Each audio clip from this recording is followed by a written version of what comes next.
بسم اللہ الرحمن الرحیم. عن حکیم بن حزام رضی اللہ عنہ عن النبی صلی اللہ علیہ وسلم قال الید العلیا خیر من الید السفلی وابدأ بمن تعول وخیر الصدقة ما كان عن ظہر غنى ومن يستعف يعفه الله ومن يستغني يغنه الله. ترجمہ. حضرت حکیم ابن حزام رضی اللہ تعالی عنہ کی روایت ہے کہ نبی کریم صلی اللہ علیہ وسلم نے فرمایا اوپر والا ہاتھ نیچے والے ہاتھ سے بہتر ہے اور تم صدقہ اس سے شروع کرو جس کی تم کفالت کرتے ہو، اور بہتر صدقہ وہ ہے جو ضرورت سے زائد ہو، اور جو شخص پاک دامنی کا طالب ہوگا اللہ اس کو پاک دامنی عطا فرماتا ہے، اور جو خدا سے غنا اور مالداری طلب کرے گا اس کو اللہ غنی کر دیتا ہے. عن ابی مسعود رضی اللہ تعالی عنہ قال قال رسول اللہ صلی اللہ علیہ وسلم اذا انفق المسلم نفقة على اہلہ وهو يحتسبها كانت له صدقہ. ترجمہ. حضرت ابو مسعود رضی اللہ تعالی عنہ روایت کرتے ہیں کہ رسول اللہ صلی اللہ علیہ وسلم نے فرمایا کہ جب کوئی مسلمان اپنے اہل و عیال گھر والوں پر خرچ کرتا ہے اور اس میں ثواب کی نیت رکھتا ہے تو یہ اس کے لیے صدقہ ہوگا. عن سلیمان ابن عامر رضی اللہ عنہ قال قال رسول اللہ صلی اللہ علیہ وسلم الصدقۃ علی المسکین صدقہ وہی علی ذی الرحم سنتان صدقۃ وصلۃ. ترجمہ. حضرت سلیمان ابن عامر رضی اللہ تعالی عنہ کی روایت ہے کہ رسول اللہ صلی اللہ علیہ وسلم نے فرمایا غریب کو دینا صدقہ ہے اور رشتہ دار غریب کو دینا دو صدقہ ہے. اس میں ایک صدقے کا ثواب ہے اور دوسرا صلہ رحمی کا. قال ابو قلابہ وَأَيُّ رَجُلٍ أَعْظَمُ أَجْرًا مِّن رَجُلٍ يُنْفِقُ عَلَى عِيَالِ صِغَارٍ يُعِفُّهُمُ اللَّهُ أَوْ قَالَ يَنْفَعُهُمُ اللَّهُ وَيُغْنِيهِمْ. ابو قلابہ رضی اللہ تعالی عنہ فرماتے ہیں کہ اس سے زیادہ اجر والا کون ہوگا جو اپنے چھوٹے بال بچوں پر خرچ کرے جس سے اللہ انہیں دوسروں سے مانگنے سے محفوظ رکھے، یا یہ فرمایا کہ اللہ ان کو فائدہ پہنچائے اور انہیں بے نیاز کر دے.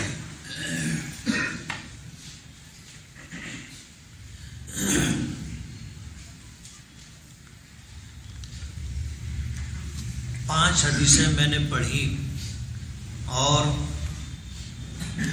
4 حدیثیں پڑھی اور چاروں کا ترجمہ آپ نے سنا.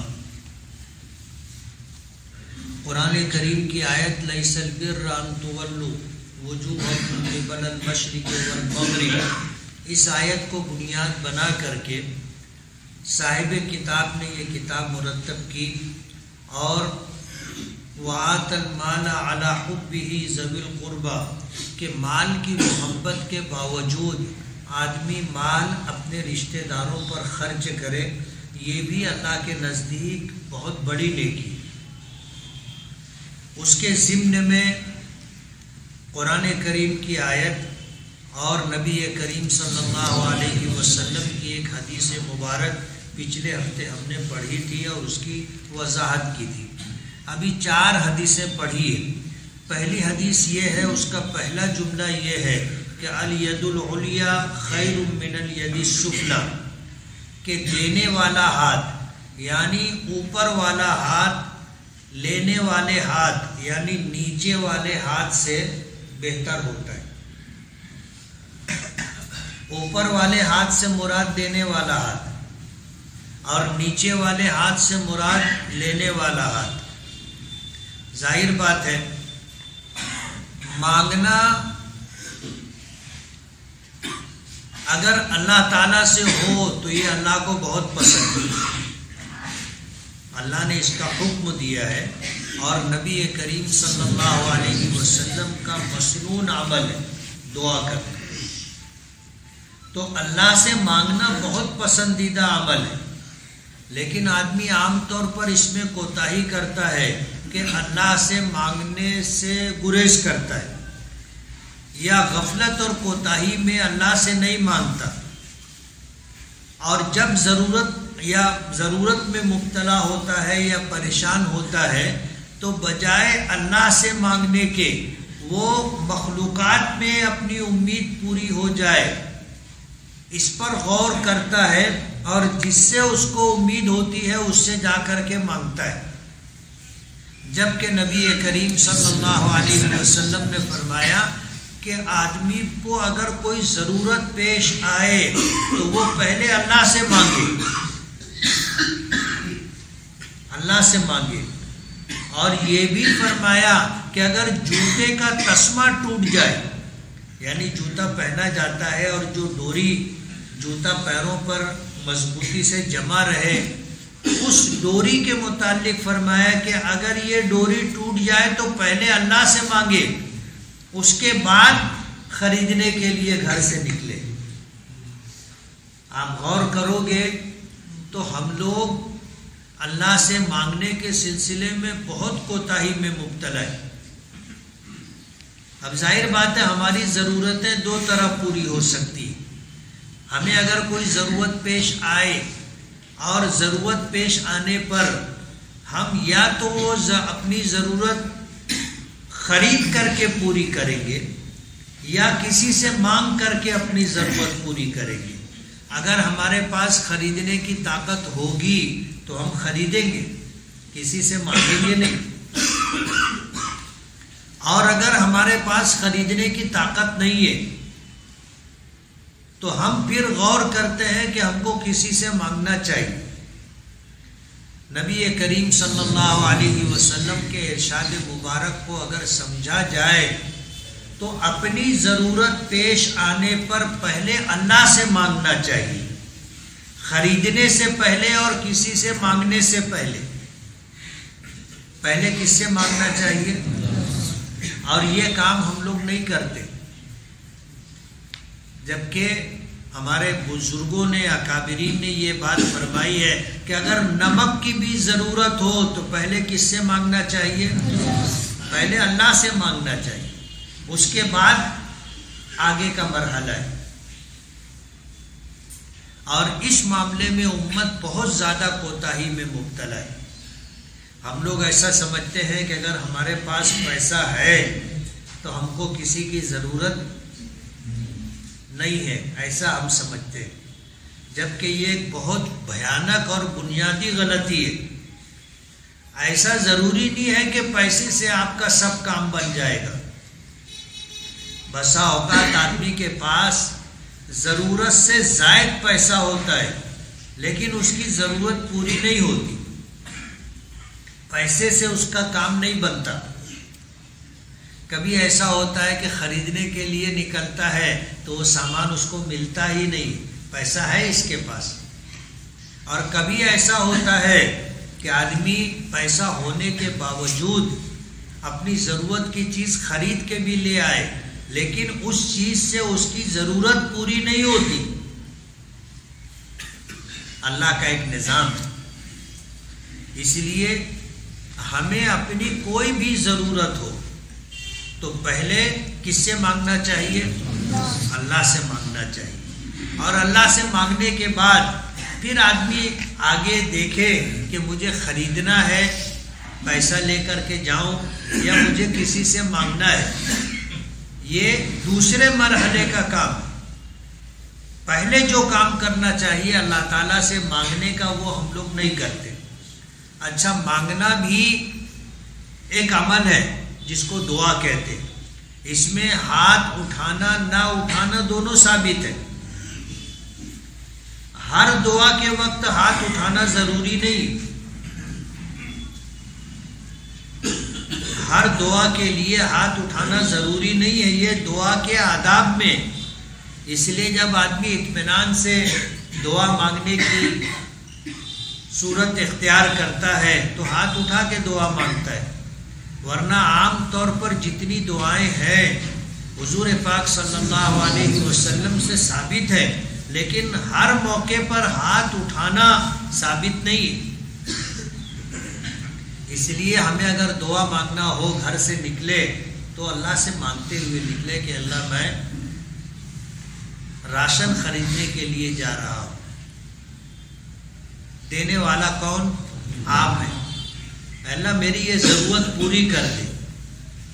میں کپڑا خریدنے جا رہا ہوں، دینے والا تو ہے، میری یہ ضرورت پوری کر دے۔ ایک جملہ بولنا ہے، اور ضروری نہیں ہے کہ آدمی دو زانو بیٹھے، قبلہ رخ ہو کے بیٹھے اور ہاتھ اٹھائے اور دعا مانگے، یہ ضروری نہیں۔ آدمی گھر سے نکلا، نکلنے سے پہلے یا نکلنے کے بعد راستے میں اللہ سے دعا کر لے کہ اللہ میں اپنی ضرورت کے لیے نکلا ہوں، میری یہ ضرورت تو ہی پوری کرتا ہے، تو ہی پوری فرما دے، اس کے بعد خریدے یا کسی سے مانگے۔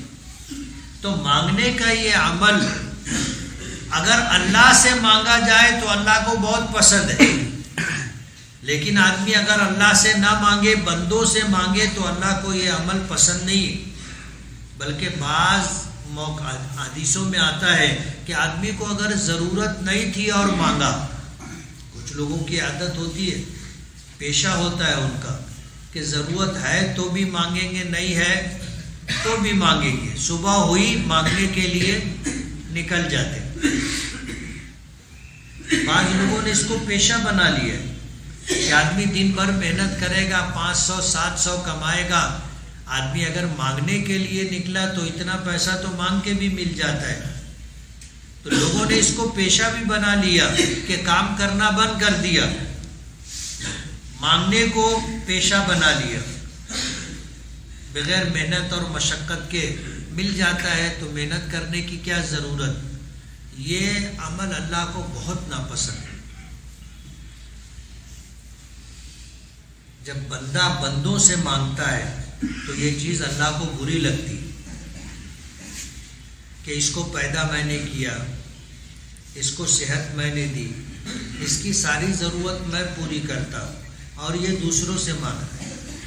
مثال کے طور پر اگر آپ کے گھر میں کوئی یتیم بچہ ہو، ماں باپ مر گئے، آپ نے اس بچے کی پرورش اپنے ذمے لے لی، اپنے گھر پر رکھا، اس کو آپ کھانا بھی دیتے ہو، کپڑا بھی دیتے ہو، خرچہ بھی دیتے ہو، بیمار پڑے تو علاج و معالجہ بھی کرتے ہو، پھر اگر تم اس کو دیکھے وہ کہیں پر بھیک مانگے تو آپ کو کیسا لگے گا؟ آپ اس کو اپنی بے عزتی سمجھو گے کہ اس کی ساری ضرورت تو میں پوری کرتا ہوں، میری ذمہ داری ہے، اس کے بعد بھی یہ دوسروں سے مانگ رہا ہے۔ تو اس طرح اللہ کو بھی مانگنا ناگوار گزرتا ہے۔ جب بندہ بندوں سے مانگتا ہے تو اللہ کو برا لگتا ہے۔ حدیث پاک میں آتا ہے کہ بلا ضرورت اگر مانگا ہو تو کل قیامت کے دن میدان محشر میں اس طرح پیش ہوگا تو اس کے چہرے پر گوشت نہیں ہوگا، کھال نہیں ہوگی، گوشت نہیں ہوگا، اور کھوپڑی کیسی دکھتی ہے۔ اس حالت میں وہ میدان محشر میں رہے گا، اور ہر آدمی اس کو دیکھ کر کے یہ سمجھ جائے گا کہ دنیا میں یہ اللہ سے نہ مانگتے ہوئے بندوں سے مانگتا تھا، ضرورت نہیں تھی تو بھی مانگتا تھا۔ اس لیے ہمیں اپنی ہر ضرورت کس سے مانگنا چاہیے؟ اللہ سے مانگنا چاہیے۔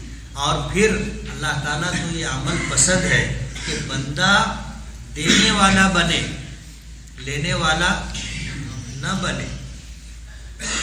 ہمیشہ اللہ سے دعا کرنا چاہیے کہ اللہ تو ہمیں اپنے علاوہ کسی کا محتاج نہ بنا، ہماری ساری ضرورت تو پوری کر، اپنے خزانے سے ہماری ضرورت پوری کر۔ حضور نے فرمایا الید العلیٰ، اوپر والا ہاتھ، خیر من الید السفلی، بہتر ہوتا ہے نیچے والے ہاتھ سے جو لینے کی پوزیشن میں ہوتا ہے۔ وابدأ بمن تعول، دوسرا جملہ ارشاد فرمایا کہ جب تمہیں دینا ہے تو پہلے کس کو دینا چاہیے؟ فرمایا جس کی تم کفالت کرتے ہو۔ اپنی بیوی ہے، اپنے بچے ہیں، اپنے پاس جو مال ہے پہلے تم اپنی بیوی بچوں پر خرچ کرو۔ آگے ایک حدیث آ رہی ہے، اس میں حضور نے یہ فرمایا کہ آدمی اگر اپنے اہل و عیال پر خرچ کرتا ہے،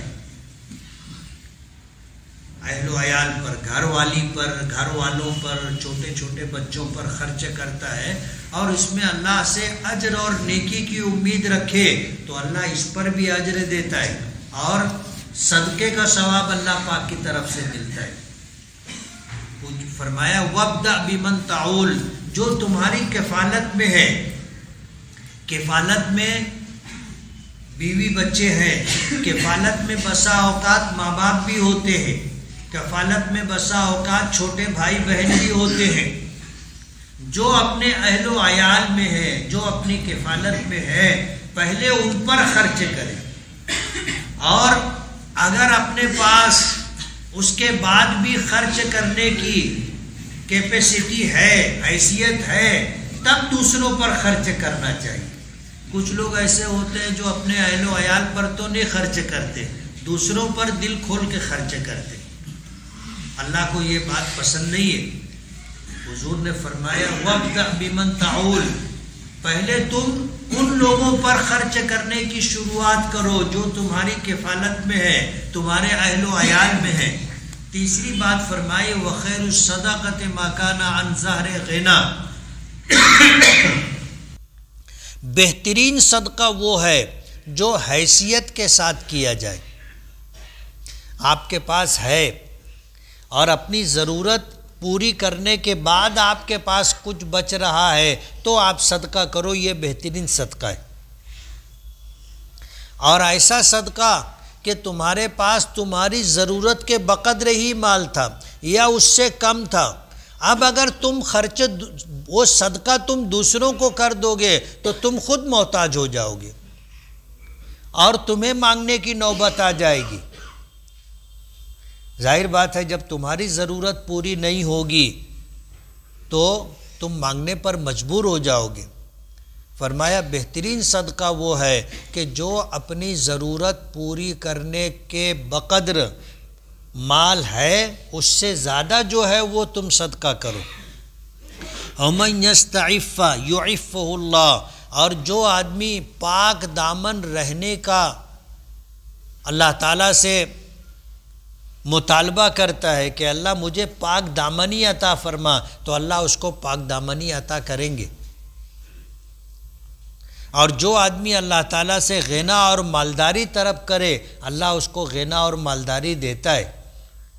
اس میں اگر آپ دیکھو گے تو اللہ سے مانگنا ہے، ہم اللہ سے پاک دامنی مانگے کہ اللہ مجھے زنا سے اور زنا تک پہنچانے والی باتوں سے مجھے بچا اور مجھے پاک دامنی عطا فرما، اور ضرورت کے موقع پر آدمی اللہ سے دعا کرے کہ اللہ مجھے محتاج نہ رکھ، میں کسی سے مانگوں سوال کروں مجھے ایسا مت بنا، مجھے مالداری عطا کر، مجھے غنا عطا کر کہ میں کسی بندے سے نہ مانگوں بلکہ میں دوسروں کی مدد کروں۔ اللہ تعالیٰ سے جو شخص یہ دعا کرتا ہے اللہ اس کو محتاجگی سے نکال دیتا ہے، کبھی اس کو مانگنے والا نہیں بناتا، اللہ اس کو امیر کر دیتا ہے، مالدار کر دیتا ہے، اللہ تعالیٰ اس کو غنا کی دولت عطا کرتا ہے۔ دوسری حدیث میں فرمایا کہ جب کوئی مسلمان اپنے اہل و عیال پر خرچ کرتا ہے اور نیکی کی امید رکھتا ہے تو اللہ اس کو نیکی عطا کرتا ہے۔ تیسری حدیث میں فرمایا کہ صدقۃ علی المسکین صدقہ، آدمی جو صدقہ کرتا ہے اگر غیر رشتہ دار کو، کسی یتیم کو، کسی مسکین کو، کسی بیوہ کو کسی فقیر کو دیتا ہے تو اس پر صدقے کا ثواب ملتا ہے، ایک صدقے کا ثواب ملتا ہے۔ اور اگر وہی مال اپنے رشتہ داروں پر خرچ کرتا ہے، رشتہ داروں میں دور قریب کے جو رشتہ دار ہیں وہ ضرورت مند ہے تو اپنا صدقہ اور اپنی زکوٰۃ پہلے ان کو دیتا ہے تو فرمایا کہ اس میں دگنا اجر ہے، ایک صدقے کا ثواب اور دوسرا صلہ رحمی کا کہ یہ اپنے رشتہ داروں کا خیال رکھ رہا ہے۔ 2 صدقوں کا ثواب ملے گا، ڈبل ثواب ملے گا، ایک صدقے کا ثواب اور ایک صلہ رحمی، رشتہ داری نبھانے کا، رشتہ داروں کا خیال رکھنے کا اجر اللہ پاک عطا کرتے ہیں۔ اور چوتھی حدیث میں ہے کہ اس آدمی کو اللہ تعالیٰ زیادہ اجر دیتا ہے جو اپنے اہل و عیال پر خرچ کرتا ہے اور نیکی کی امید رکھتا ہے، اور اہل و عیال پر اس لیے خرچ کرتا ہے کہ ان کو کسی سے مانگنے کی نوبت نہ آئے۔ آدمی اگر اپنے اہل و عیال کی ضرورت پوری نہیں کرے گا تو وہ یا تو اپنے باپ سے، اپنے سرپرست سے مطالبہ کریں گے، ادھر سے ضرورت پوری نہیں ہو رہی ہے تو کسی اور سے مانگے گا۔ آدمی اس نیت سے اپنے اہل و عیال پر خرچ کرے کہ ان کو کسی سے مانگنے کی نوبت نہ آئے۔ اسی طرح یہ بے نیاز رہے، کسی کے محتاج نہ رہے، اس نیت سے جب آدمی اپنے اہل و عیال پر خرچ کرے گا تو اللہ تعالیٰ اس کو زیادہ اجر عطا کرے گا۔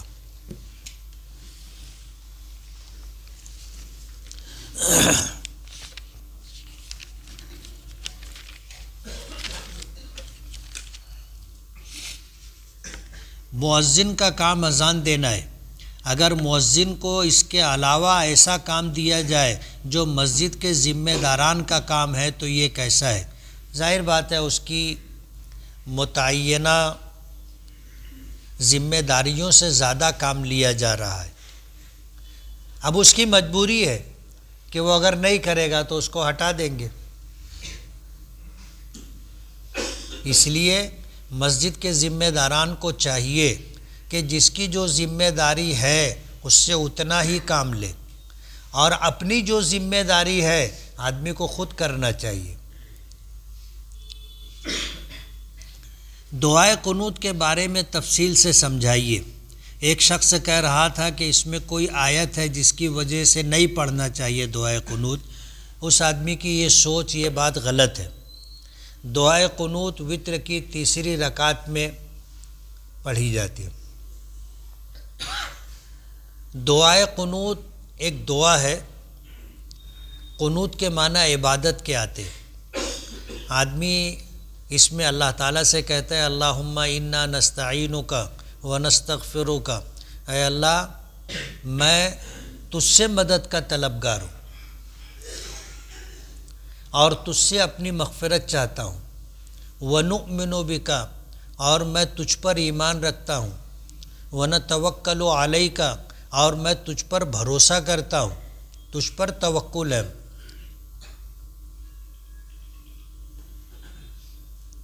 ونثنی علیک الخیر، اور میں تیری تعریف، تیری حمد و ثنا کرتا ہوں۔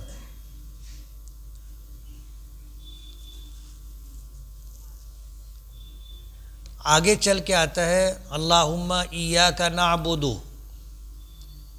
کہ اللہ میں تیری ہی عبادت کرتا ہوں، وَلَكَ نُصَلِّ، اور میں تیرے لیے ہی نماز پڑھتا ہوں، عبادتیں کرتا ہوں۔ یہ ایاک نعبد کا جو لفظ ہے یہ سورہ فاتحہ کی ایک آیت کا ٹکڑا ہے، اور اسی پر کسی کہنے والے نے یہ کہا ہے کہ قرآن کی آیت ہے، نہیں پڑھنا چاہیے۔ اللہ پاک نے تو قرآن پڑھنے کا حکم دیا ہے، اور ہم نماز میں قرآن پڑھتے ہیں، ہر رکعت میں سورہ فاتحہ پڑھتے ہیں کہ ایاک نعبد و ایاک نستعین، تو کیوں نہیں پڑھیں گے اس کو؟ اس لیے کہنے والے کی یہ بات غلط ہے، اور دعائے قنوت بہترین دعا ہے۔ آدمی اگر اس کے معانی اور مفاہیم پر غور کرے کہ اس میں آدمی کہتا ہے کہ وَنَخْلَعُ وَنَتْرُكُ مَن يَفْجُرُكَ، کہ اللہ جو تیری نافرمانی کرتا ہے، تیرے احکامات کو توڑتا ہے، گناہوں میں مبتلا ہو کر زندگی گزارتا ہے، ہم اس کو چھوڑ دیتے ہیں، ہم اس سے اپنے آپ کو علیحدہ کر لیتے ہیں۔ یعنی اللہ تعالیٰ کے سامنے اپنی وفاداری، اللہ تعالیٰ کے سامنے اپنی بندگی رکھتا ہے کہ اللہ ہم تیرے بندے ہیں، جو تیرا ہے وہ میرا ہے، اور جو تیرا نہیں ہے وہ میرا بھی نہیں ہے۔ ہم لوگ ایسا کرتے نہیں، ایسا کرنا چاہیے۔ جب ہر روزانہ وطر کی نماز میں ہم اللہ کے سامنے اس بات کا عہد کرتے ہیں تو ہمیں اس کا خیال اور پاس رہنا چاہیے، گنہگاروں کے ساتھ نہیں رہنا چاہیے، ان سے تعلقات نہیں رکھنا چاہیے۔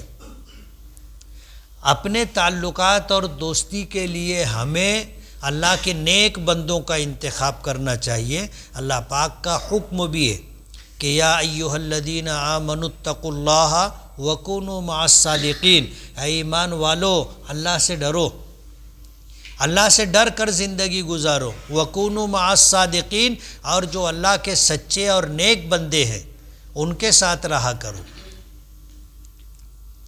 کیا کوئی شخص عیسائی لڑکی سے شادی کر سکتا ہے؟ اگر کر سکتا ہے تو کن شرائط پر؟ عیسائی اہل کتاب ہے، اور اس سوال کی بنیاد یہ ہے کہ اہل کتاب سے نکاح ہو سکتا ہے یا نہیں۔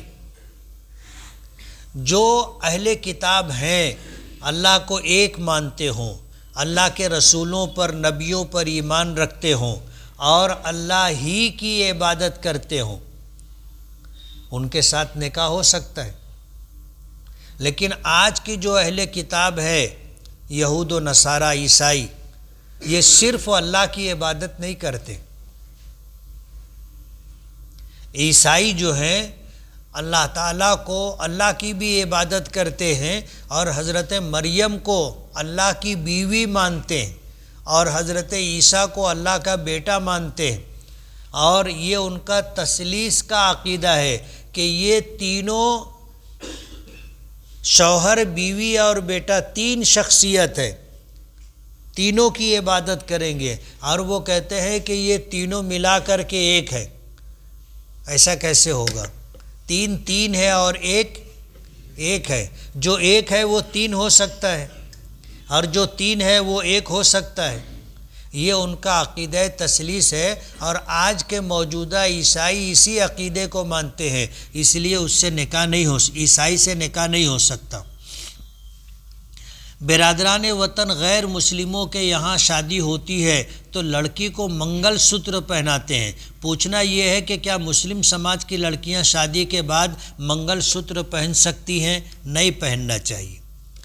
یہ ان کے یہاں ایک مذہبی علامت کے طور پر پہنا جاتا ہے، اور ہمارے یہاں غیر مسلموں کی مشابہت اختیار کرنے سے منع کیا گیا۔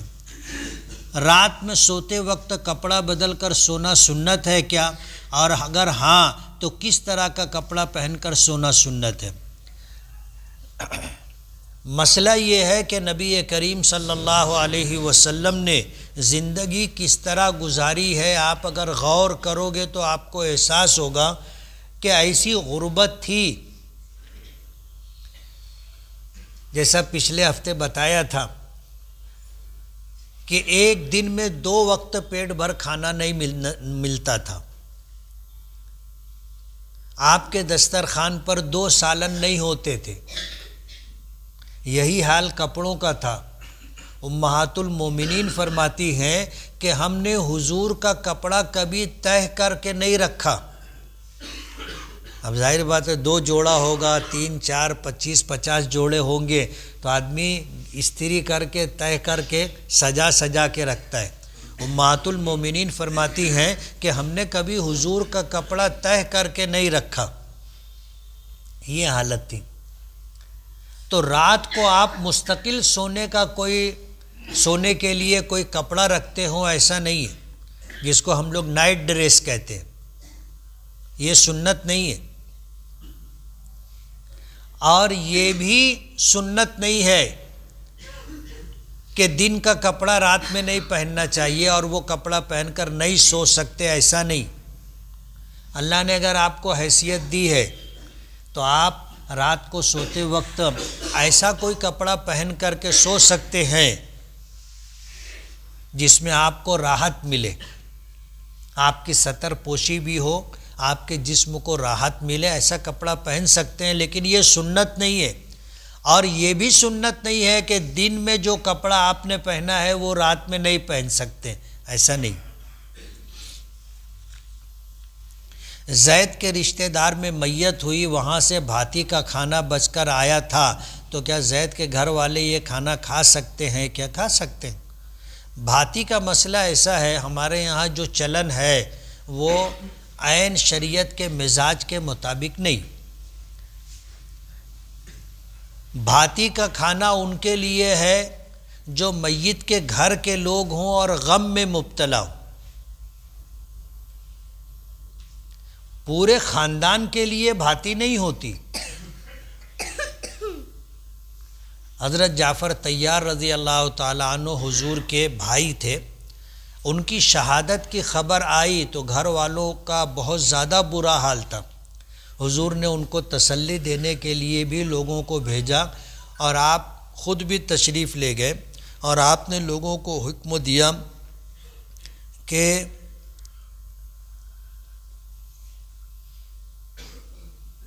جعفر طیار کے گھر والوں کے لیے کھانا بناؤ، اجعلوا طعام اہل بیت جعفرین، جعفر کے گھر والوں کے لیے کھانا بناؤ۔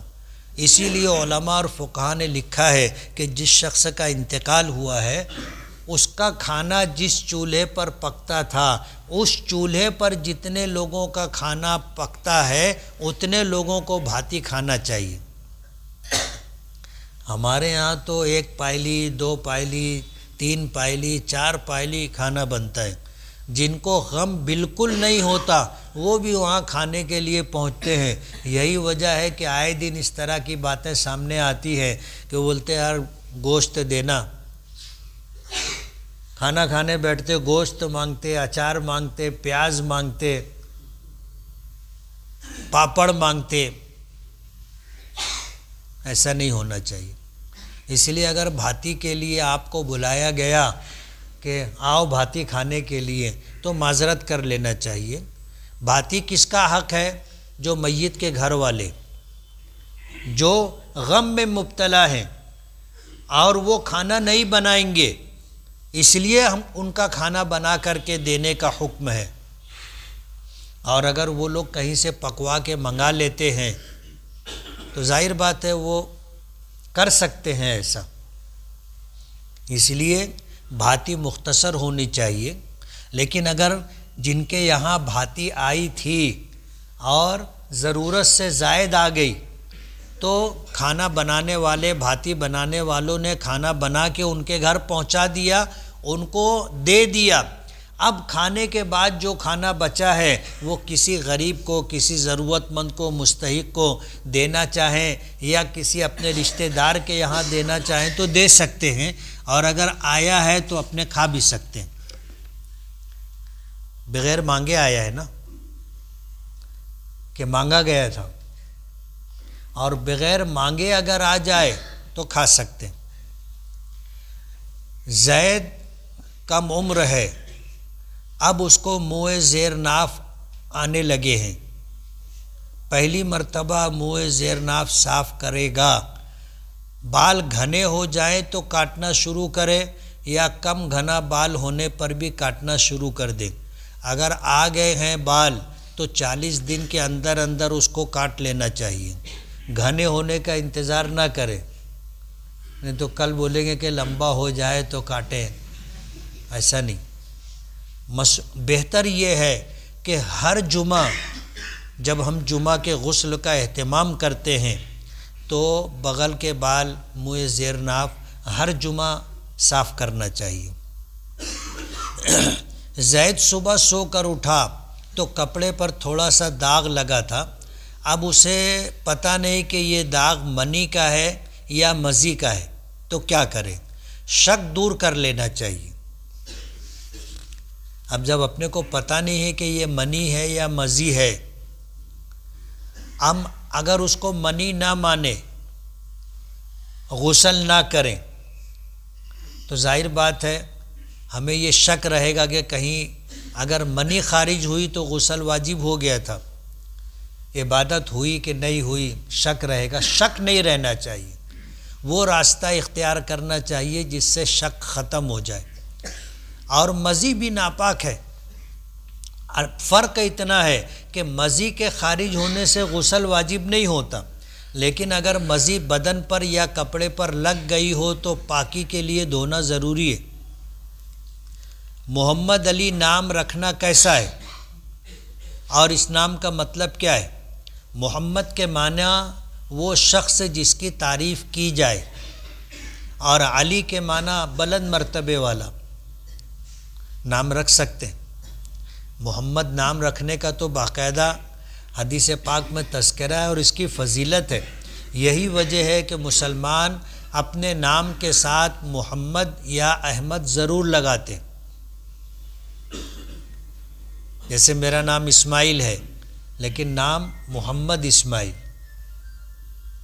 محمد ہمارے نام کا جز ہے، اور بہت سارے لوگ صرف محمد بھی نام رکھتے ہیں، بہت سارے لوگ صرف احمد بھی نام رکھتے ہیں، بہت سارے لوگ صرف علی بھی نام رکھتے ہیں، رکھ سکتے ہیں۔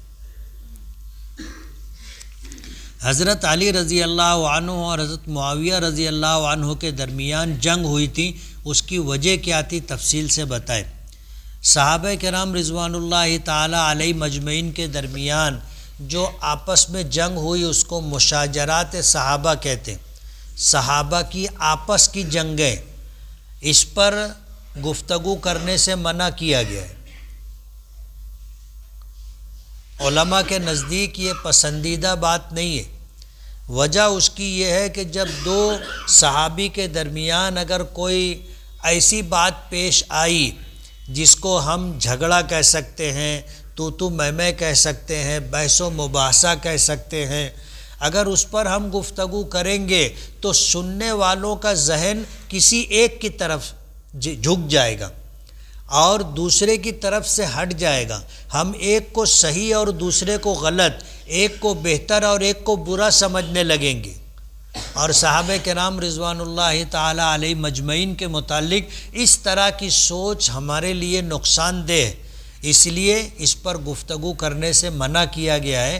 آپ کو اگر اس جنگ کے متعلق جانکاری لینا ہے آپ کسی کتاب میں پڑھ لیجئے، آپ کو تفصیل مل جائے گی۔ الحمدللہ میں حافظ قرآن ہوں اور روزانہ پابندی سے دور بھی کرتا ہوں، مگر میری بچپن سے عادت ہے میں بہت جلدی پڑھتا ہوں۔ کوشش کرتا ہوں کہ آہستہ پڑھوں مگر نہیں پڑھ پاتا۔ اللہ سے دعا بھی کرتا ہوں تو کیا اس پر کوئی پکڑ تو نہیں ہوگی؟ قرآن کریم ٹھہر کر کے اطمینان سے پڑھنے کا حکم ہے۔ قرآن کریم میں اللہ پاک نے فرمایا وَرَتِّلِ الْقُرْآنَ تَرْتِیلًا، قرآن کریم کو ترتیل کے ساتھ ٹھہر کر کے پڑھو۔ ماضی میں ایسا تھا کہ تجوید و قرات کا اہتمام نہیں ہوتا تھا، اور اس طرح بغیر تجوید کے قرآن کریم ناظرہ اور اس کے بعد حفظ کرایا جاتا تھا، جس کی وجہ سے جلدی پڑھنے کی عادت ہو جاتی تھی، اور ایسے لوگوں کے لیے آہستہ پڑھنا بہت مشکل ہو جاتا ہے۔ میں بھی انہی لوگوں میں سے ہوں کہ جب قرآن پاک حفظ کیا تھا تو تجوید کا عطا پتہ نہیں تھا۔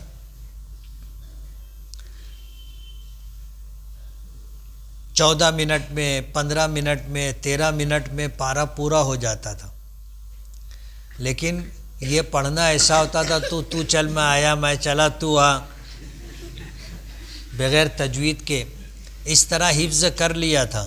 اس کو ٹھیک کرنے میں مجھ کو 7 سال محنت کرنی پڑی۔ کتنے سال؟ 7 سال محنت کرنی پڑی۔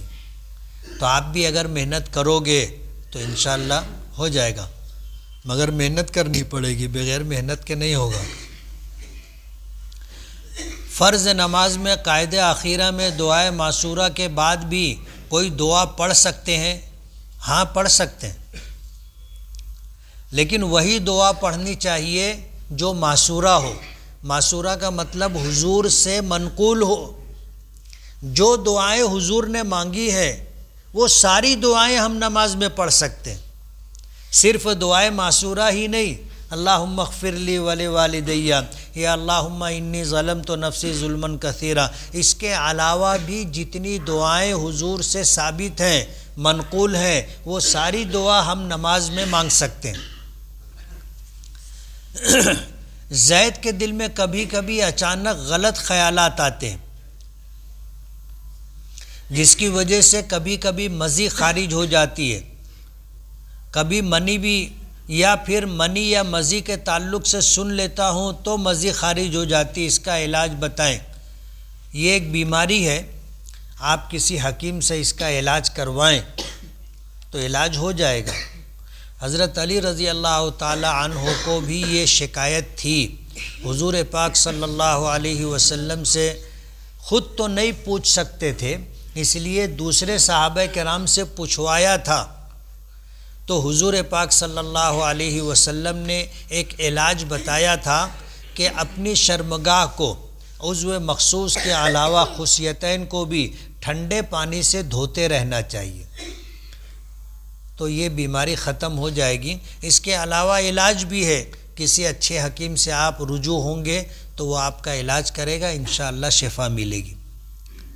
زید کی والدہ کو معلوم نہیں تھا کہ جو کپڑے دھونے ہیں واشنگ مشین میں، اس میں ایک دو کپڑے ناپاک بھی ہیں، وہ پاک اور ناپاک کپڑوں کو ساتھ میں مشین میں ڈال کر دھو لیا۔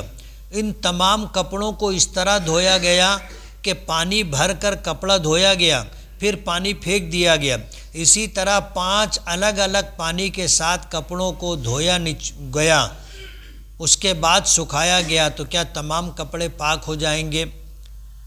ناپاک کپڑوں کو پاک کرنے کا طریقہ یہ ہے کہ اس کو دھونے کے بعد آدمی اچھی طرح نچوڑ لے، اتنا نچوڑے کہ اپنی پوری طاقت لگ جائے، پھر اس کے بعد دوبارہ دوسرے پاک پانی کے اندر اس کو ڈالے، پھر اس کو پوری طاقت سے نچوڑے کہ اب اس میں سے پانی ٹپکنا بند ہو جائے، پھر تیسرے پاک پانی کے اندر اس کو بھگو کر کے نچوڑا جائے، تب جا کے کپڑا پاک ہوگا۔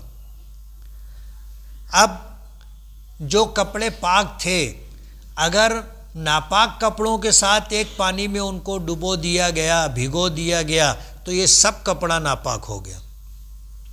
اس کو پاک کرنے کا طریقہ یہی ہے کہ اس کو دھلنے کے بعد اچھی طرح نچوڑ لیا جائے، پھر اس کے بعد نئے پانی میں اس کو بھگو کر کے نکال کر کے نچوڑا جائے، پھر اس کو پاک پانی میں ڈال کر کے 3 مرتبہ ایسا کیا جائے گا تو کپڑا پاک ہو جائے گا۔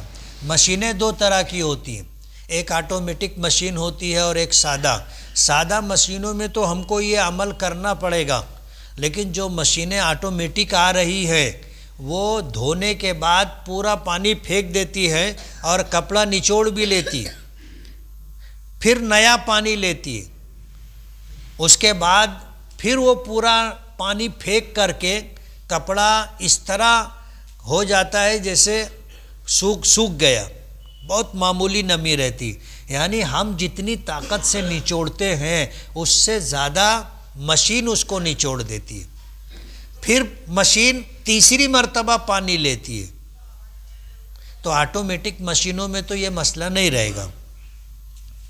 صرف طہارت کی غرض سے مسجد میں جانا اور نکل جانا کیسا ہے؟ ظاہر بات ہے، مسجد میں جو انتظام ہے وضو اور استنجے کا، وہ کس کے لیے؟ مصلیوں اور نمازیوں کے لیے۔ اسی لیے آپ دیکھو گے بہت ساری مسجدیں بند کر دی جاتی ہیں، صرف نماز کے وقت تو کھلتی ہیں، لوگ نماز پڑھ کے چلے جاتے، مسجد کو تالا لگا دیا جاتا۔ یہ اس بات کی علامت ہے کہ مسجد کے اندر وضو استنجے کا انتظام کن کے لیے ہے۔ اور جو مسجدیں بند نہیں کی جاتی، بلکہ وہ لوگ یہ ذمہ داران یہ اپنا پروگرام بنا لیتے ہیں کہ کوئی ضرورت مند اگر استنجا کرنے کے لیے آئے، وضو کرنے کے لیے آئے، نماز کے اوقات کے علاوہ، تو بھی ان کو اجازت ہے، تو ایسی مسجدوں میں آپ استنجے کے لیے جانا چاہیں تو جا سکتے۔ تو کیا مسجد میں داخل ہونے والی دعا اور نکلنے والی دعا پڑھنا چاہیے؟ پڑھ لینا چاہیے۔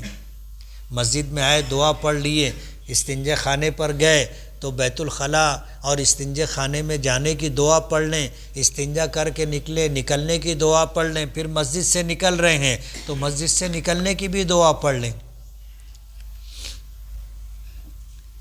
زید کی والدہ کا انتقال ہو گیا ہے، وہ اپنی ماں کی نماز کا فدیہ اپنی بہن کو دے سکتا ہے کیا؟ اس کی بہن بیوہ ہے، کوئی کمانے والا نہیں، بیٹا تھا اس کا انتقال ہو گیا ہے، بیوہ بہو بھی ساتھ میں ہے، اس کے 2 بچے ہیں، تو کیا اپنی ماں کی نماز کا فدیہ اپنی بیوہ بہن کو دے سکتے ہیں؟ دے سکتے ہیں۔ جب آپ زکوٰۃ دے سکتے ہیں جو فرض ہے، تو آپ صدقہ نافلہ بھی دے سکتے ہیں۔ بہن اگر ضرورت مند ہے، بہن کی اولاد بھانجے ہو بھانجیاں ہو، ان کو بھی دے سکتے ہیں۔ روزہ افطار مغرب کی اذان کے فوراً بعد یا اذان شروع ہوتے ہی کر لینا چاہیے۔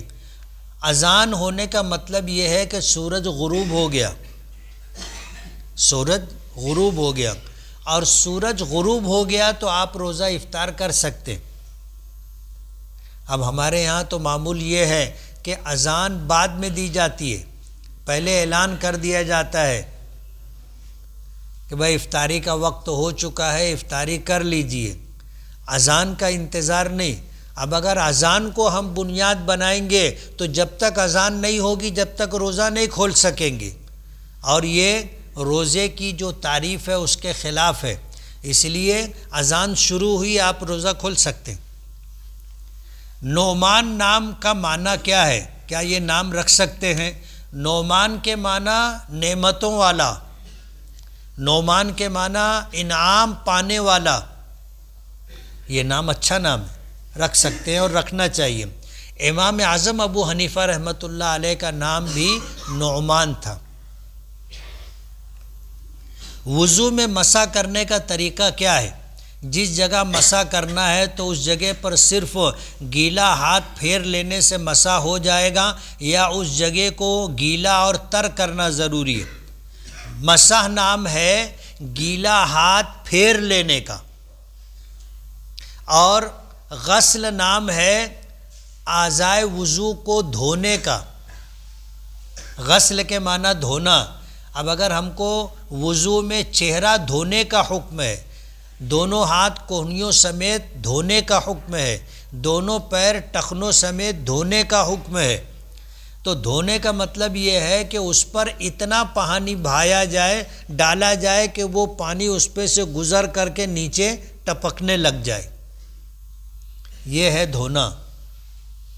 اور مسح کرنے کا معنی یہ ہے کہ آپ نے ہاتھ گیلا کر لیا، آپ نے ہاتھ اس جگہ پھیر لیا، جیسے ہم لوگ سر پر مسح کرتے، تو سر کا گیلا ہونا یا تر ہونا یا بالوں سے پانی ٹپکنا مسح نہیں ہے، یہ تو غسل ہو جائے گا اگر پانی ٹپکنے لگ جائے گا۔ تو مسح کے معنی صرف گیلا ہاتھ مسح کی جگہ پر پھیر لینا ہے۔ میں غیر مسلم تھا، میں نے اسلام قبول کیا ہے، میرے ماں باپ غیر مسلم ہیں، ان کا انتقال ہوگا تو کیا ان کی ریت رواج کے حساب سے میں شریک ہو سکتا ہوں کیا؟ کچھ اعمال غیر مسلموں کے ایسے ہوتے ہیں جو شرک کے درجے میں آتے ہیں، مسلمان کو اس کے کرنے کی اجازت نہیں، اور اس سے ہٹ کر کے جو امور شرک میں نہیں آتے، شرک میں نہیں آتے، وہ کام کیا جا سکتا ہے۔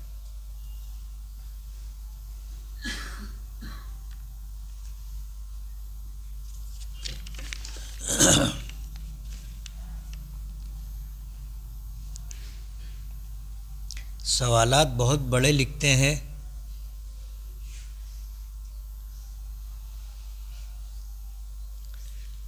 نکاح ہوا تھا، 3 ماہ ہوئے، بیوی میں انبن اور تنازع ہو گیا، اب بیوی طلاق مانگ رہی ہے اور کورٹ میں مقدمہ چل رہا ہے، اور وہ طلاق کا معاوضہ بھی مانگ رہی ہے کچھ شرائط کے ساتھ۔ ظاہر بات ہے میاں بیوی کا رشتہ ختم ہو، اس کی کچھ تفصیلات ہیں۔ ایک تو یہ ہے کہ شوہر طلاق دے دے تو نکاح ختم ہو جاتا ہے، بیوی کی ملکیت بیوی کے پاس رہے گی، شوہر کی ملکیت شوہر کے پاس رہے گی، اور بیوی کو نفقہ عدت ملے گا، شوہر کے ذمے ضروری ہے، بیوی کو مہر ملے گا، شوہر کے ذمے اس کی ادائیگی ضروری ہے۔ کبھی ایسا ہوتا ہے کہ بیوی کی جو ملکیت ہے وہ تو اس کی ہے، شوہر روک نہیں سکتا۔ جیسے بیوی کو اس کے ماں باپ کی طرف سے زیورات ملے، وہ بیوی کی ملکیت ہے۔ بیوی کو اس کے ماں باپ کی طرف سے جہیز کے سامان ملے، وہ بیوی کی ملکیت ہے۔ آپ طلاق دیں تو بھی وہ سارا مال بیوی کو جائے گا، بیوی کے مطالبے پر آپ طلاق دیں تو بھی وہ سارا مال بیوی کے پاس جائے گا۔ بیوی نے اگر خلا کیا، خلا کا مطلب یہ ہے کہ بیوی نے مال کے بدلے میں تم سے طلاق لی ہے، تو جو چیز میاں بیوی کے درمیان طلاق کے مطالبے پر بیوی کی طرف سے دینا طے ہوگا وہ تو شوہر کو ملے گا، باقی سب سامان بیوی کو جائے گا۔ اور ایک زیور وہ ہوتا ہے جو شوہر کے گھر والے بہو کے لیے بناتے ہیں۔ بعض خاندانوں میں رواج ہوتا ہے کہ بہو کو اس کا مالک بنا دیا جاتا ہے، وہ زیور بھی شوہر واپس نہیں لے سکتا۔ بعض خاندانوں میں یہ طریقہ کار ہوتا ہے کہ بیوی کو بہو کو استعمال کے لیے دیا جاتا ہے، مالک نہیں بنایا جاتا، تو وہ زیورات شوہر کے گھر والوں کی ملکیت ہوتی ہے۔ نکاح کے موقع پر اس کو واضح کر لینا چاہیے کہ خدا نہ خواستہ کبھی علیحدگی کی نوبت آئے تو یہ جھگڑا نہ پیدا ہو کہ شوہر کی طرف سے بیوی کو جو زیورات دیے گئے ہیں اس کی حیثیت کیا ہے، اس کو مالک بنایا گیا ہے جس کو تملیک کہتے ہیں، یا اس کو استعمال کے لیے دیا جا رہا ہے جس کو عاریت کہتے، یہ واضح کر دینا چاہیے تاکہ کسی طرح کی کوئی غلط فہمی نہ رہے۔ بیوی عدت کا خرچہ 41,000 روپیہ مانگ رہی ہے۔ نفقہ عدت میاں بیوی کی حیثیت دیکھ کر کے طے کیا جاتا ہے۔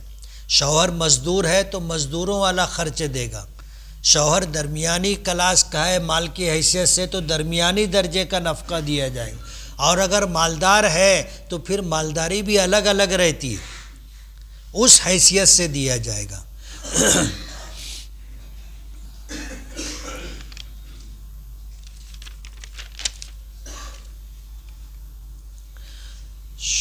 کوئی شخص دوستوں کی مجلس میں ہنسی مذاق میں کسی کو یہودی یا پھر ایسا کوئی لفظ استعمال کیا جو شرعی اعتبار سے ناجائز تھا، اس صورت میں جس نے کہا ہے تو کیا وہ اسلام سے خارج ہو جائے گا؟ اور اگر کہنے والا شادی شدہ ہے تو کیا اس کا نکاح ٹوٹ جائے گا؟ ظاہر بات ہے یہ بہت بے احتیاطی کی بات ہے۔ شریعت میں کچھ مواقع ایسے ہیں جہاں حقیقت بھی حقیقت ہے، مذاق بھی حقیقت ہے۔ حدیث پاک میں آتا ہے کہ ثلاث جدہن جد وہزلہن جد، 3 چیزیں ایسی ہیں جس میں حقیقت بھی حقیقت ہے، مذاق بھی حقیقت ہے۔ النکاح والطلاق والعتاق، نکاح، اجنبی مرد عورت تھے، مذاق میں مرد نے کہا کہ یار میں تجھ سے نکاح کر رہا ہوں، عورت نے کہہ دیا مجھ کو قبول ہے، 2 آدمی گواہ ہو گئے، نکاح ہو گیا۔ یہ نہیں بول سکتے کہ ہم لوگ مذاق کر رہے تھے۔ یا اگر شادی شدہ تھے، شوہر نے مذاق میں بیوی کو طلاق دے دیا تو بھی طلاق واقع ہو جائے گی۔ پاکستان میں ایک ڈرامہ ہوا تھا، اور ڈرامے میں جو کردار نبھانے والے لوگ تھے میاں بیوی تھے۔ شوہر نے ڈرامے میں طلاق دی، فتویٰ لگ گیا کہ طلاق ہو گئی، اس لیے کہ حضور نے فرمایا کہ طلاق اگر حقیقت میں دی جائے تو بھی طلاق ہو جائے گی، اور مذاق میں دی گئی تو بھی طلاق ہو جائے گی۔ اسی طرح تیسری چیز غلاموں کی آزادی، اگر حقیقت میں مالک نے آزاد کر دیا تو بھی آزادی مل جائے گی، اور اگر مذاق میں بھی غلام یا باندی کو آزاد کر دیا تو وہ آزاد ہو جائیں گے۔ ایمان کا مسئلہ بہت پیچیدہ ہے، بہت نازک ہے۔ حدیث پاک میں آتا ہے کہ اگر کسی نے کسی کو کافر کہا اور جس کو کہا گیا ہے وہ کافر نہیں تھا، یعنی اس میں کفر والی کوئی بات نہیں تھی، تو کہنے والا کافر ہو جائے گا، اور یہ حضور کی حدیث ہے۔ حضور نے فرمایا کہ اگر کسی نے کسی کو کافر کہا فقط باء بہ احدہما، تو ان دونوں میں سے کوئی ایک کفر لے کر کے لوٹے گا۔ جس کو کافر کہا گیا ہے اگر اس میں کفر کی کوئی بات تھی تو وہ کافر ہو گیا، اور اگر اس میں کفر کی کوئی بات نہیں تھی تو کہنے والا کافر ہو گیا۔ تو یہ بہت نازک مسئلہ ہے۔ مذاق میں بھی اگر آپ نے کسی کو کافر کہہ دیا، مذاق میں بھی کسی کو یہودی یا عیسائی کہہ دیا، اور اگر وہ ایسا نہیں ہے تو تم کو اپنے ایمان کی خیر منانی پڑے گی۔ اولاً اس سے پوری طرح بچنا چاہیے، گریز کرنا چاہیے، اور اگر کہہ دیا ہے تو تجدید ایمان کر لو، اور اگر شادی شدہ ہو تو نکاح کی بھی تجدید کر لو، شک نہیں رہنا چاہیے۔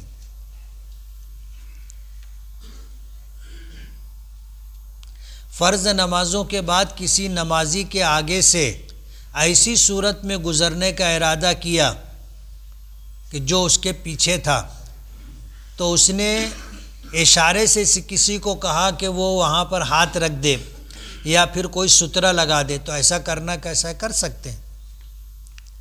اولاً ایک بات سمجھ لیجئے، نمازی کے آگے سے گزرنا منع ہے۔ گزرنے کا مطلب یہ ہوا کہ ایک آدمی نماز پڑھ رہا ہے، آپ یہاں ہو، یہ ہے گزرنا، یہ منع ہے۔ لیکن ایک آدمی نماز پڑھ رہا ہے اور آپ اس کے آگے نماز پڑھ رہے ہو، آپ اپنی نماز سے جلدی فارغ ہو گئے، پیچھے والا ابھی فارغ نہیں ہوا، وہ نماز پڑھ رہا ہے، تو آپ اگر وہاں سے ہٹو گے تو یہ ہٹنا ہے، گزرنا نہیں ہے۔ اس لیے اپنے نماز پڑھ رہے اور اپنے پیچھے ایک آدمی نماز پڑھ رہا ہے، اپنی نماز پوری ہو گئی، اپنے ادھر سے بھی اگر جانا چاہیں تو کوئی رکاوٹ نہیں ہے، کوئی نمازی نہیں ہے ادھر سے بھی، تو اپنے جا سکتے ہیں، یہ گناہ نہیں ہے، اس کو گزرنا نہیں کہا جاتا۔ اور اگر کسی نے جو ہے آگے ایسے ہاتھ رکھ دیا تو یہ سترہ ہو گیا، یہ اگر آپ کے ہاتھ میں وہ ٹیکنے والی لکڑی تھی، آپ نے وہ لکڑی ایسے رکھ دی اور کوئی گزر گیا تو گزر سکتا ہے۔